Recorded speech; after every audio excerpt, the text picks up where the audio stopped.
हरे कृष्णा। आज हम आपको एक ऐसे ठाकुर जी से मिलाने वाले हैं जिनकी बहुत सुंदर बड़ी बड़ी आँखें जो हमेशा अपने भक्तों का इंतज़ार करती रहती हैं, वो भी बिना पलक झपकाए। वो ठाकुर जी ऐसे हैं, यदि हम उनका दर्शन करने उनके श्री मंदिर में ना जाएं तो हम भक्तों के लिए वो सड़क पर उतर आते हैं। ये कोई और नहीं, हमारे श्री जगन्नाथ जी हैं, जिनका घर है जगन्नाथपुरी उड़ीसा में।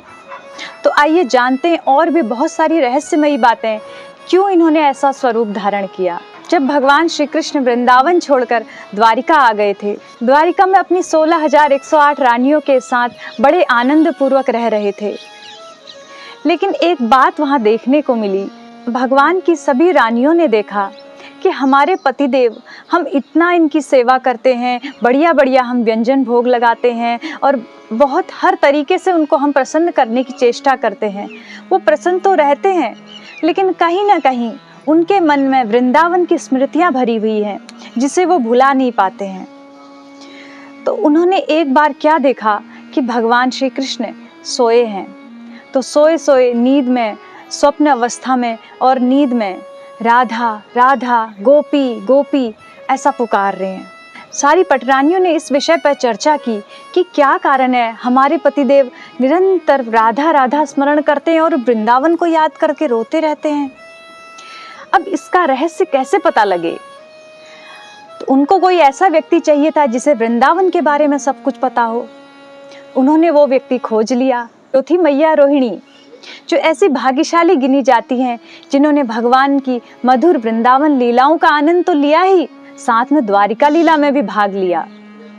तो सब ने एक दिन रोहिणी माता को घेर लिया, उनसे अनुनय विनय की कि मैया आप कुछ भी करके हमें श्री कृष्ण की बाल लीलाओं के विषय में बताइए। वो कैसे वृंदावन में रहते थे, क्या लीला करते थे, ब्रजवासियों से उनका क्या संबंध था जिसको वो आज तक भुला नहीं पाते हैं। हम उनकी यहाँ सेवा कर करके हर प्रकार से उन्हें प्रसन्न करने की चेष्टा करती हैं, पर वो बात हम में नहीं है जो ब्रजवासियों में थी। तो रोहिणी माता ने विचार किया। उन्होंने कहा, मैं तुम्हें वृंदावन की समस्त कथा तो सुना दूंगी, लेकिन मेरी भी एक शर्त है। रानियां तो सुनने के उत्सुक थी। उन्होंने कहा, बताइए क्या शर्त है, हम सारी शर्त मानने को तैयार हैं। तो रोहिणी माता ने कहा कि जो वृंदावन का चरित्र है, श्री कृष्ण का ग्वाल बाल सखा और गोपियों के साथ जो प्रेम है, उस चरित्र को और कोई सुन ना पाए, विशेष रूप से कृष्ण बलराम इसे ना सुन पाए। तुम सब कुछ ऐसा करो जब कृष्ण बलराम कहीं दूर हो, उस समय हम ये चरित्र सुनाएंगे। तो वो समय निकट आ गया। एक दिन भगवान अपने नित्य के कार्यों के लिए सुधर्मा सभा में जाते थे। वहाँ अपने शासन के कार्य मंत्रिमंडल के साथ बैठ के विचार विमर्श करते थे।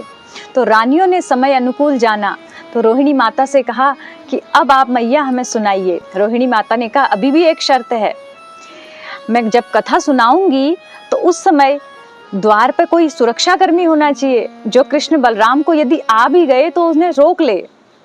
उन्होंने कहा, हमारे पास बहुत सैनिक है, हम किसी को खड़ा कर देंगे। रोहिणी मैया ने कहा, नहीं नहीं, सैनिकों के वश में नहीं है श्री कृष्ण को रोक पाना। उसके लिए कोई ऐसा व्यक्ति चाहिए जो श्री कृष्ण को प्रेम करता हो, क्योंकि वो प्रेम के बिना किसी के वश में नहीं हो सकते हैं। उनके मन में विचार आया, ये काम तो एक सुभद्रा कर सकती है, जो भगवान की एक चहेती बहन है। तो बहन को खड़ा कर देते हैं गेट पे। तो ऐसा ही हुआ, मैया सुभद्रा को गेट पर खड़ा कर दिया और वो द्वार पर खड़े हो गई। बीच में खड़े होकर दोनों तरफ हाथ उन्होंने ऐसे कर लिए, हाथ से दरवाजे को रोक लिया ताकि कोई ना आए भीतर। उस ब्रज की मधुर लीलाओं को सुनाना प्रारंभ किया। जैसी रोहिणी माता ने ब्रजवासियों के प्रेम के विषय में चर्चा शुरू करी, करते करते जब प्रसंग आगे बढ़ ही रहा था, उसी समय क्या हुआ, सुधर्मा सभा में बैठे भगवान श्री कृष्ण से अपने सिंहासन में बैठना कठिन हो गया। अब आप सोचेंगे कि कथा तो उधर कक्ष में चल रही और सुधर्मा सभा में भगवान को कैसे पता लग गया? इसका प्रमाण है, भगवान ने कहा है, मद भक्ता यत्र गायन्ति तत्र तिष्ठामि नारद। जहाँ मेरे भक्तगण मेरा गुणगान करते हैं, वहाँ मैं बरबस खिंचा चला आता हूँ। तो वही यहाँ हुआ।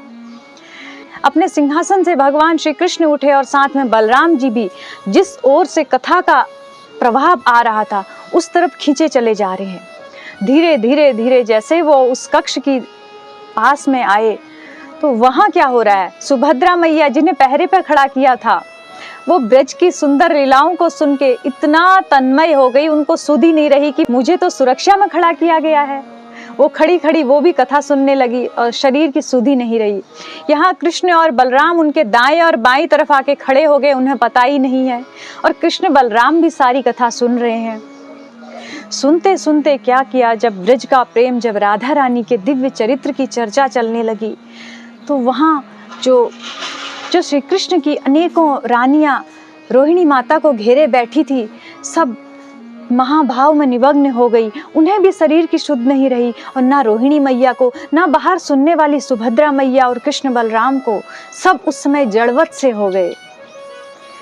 अत्यधिक प्रेम के कारण भगवान कृष्ण, बलदेव और सुभद्रा मैया का शरीर पिघलना शुरू हो गया। पिघलते पिघलते उनके हाथ भीतर घुस गए, चरण कमल भीतर घुस गए। उनके नेत्र प्रेम की अधिकता के कारण खुलते गए, विशाल नेत्र हो गए। तो ये रूप जब आगे बढ़ ही रहा था, उसी समय क्या हुआ, देवर्षि नारद गुजर रहे थे, नारायण नारायण करके अपनी वीणा में। नारद मुनि बजाए वीणा, राधिका रमण ना मिले। तो नारद मुनि वहां प्रकट हुए, कह रहे प्रभु मैंने देख लिया, रुक जाइए आप। तो नारद मुनि से भला भगवान क्या छुपा सकते हैं, वो तो उनके परम प्रेमी भक्त हैं। तो भगवान ने उसी समय उस रूप को वहीं पर स्थापित कर दिया। तो वही रूप जो प्रेम का स्वरूप है, प्रेम से पिघला हुआ भगवान कृष्ण, बलदेव और सुभद्रा मैया का स्वरूप आज जगन्नाथपुरी में विराजमान है। सबसे पतित पावन, सबसे अधिक दयालु और करुणामय स्वरूप है।